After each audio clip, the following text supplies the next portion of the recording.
Yan na po ang resulta sa mahigit sa 24 oras na pag-ulan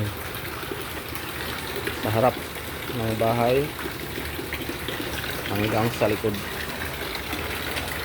Ayan, baha na.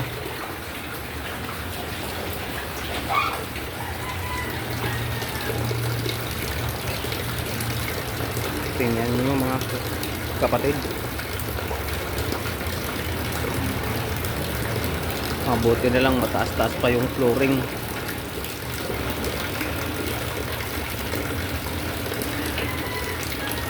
Baha na po.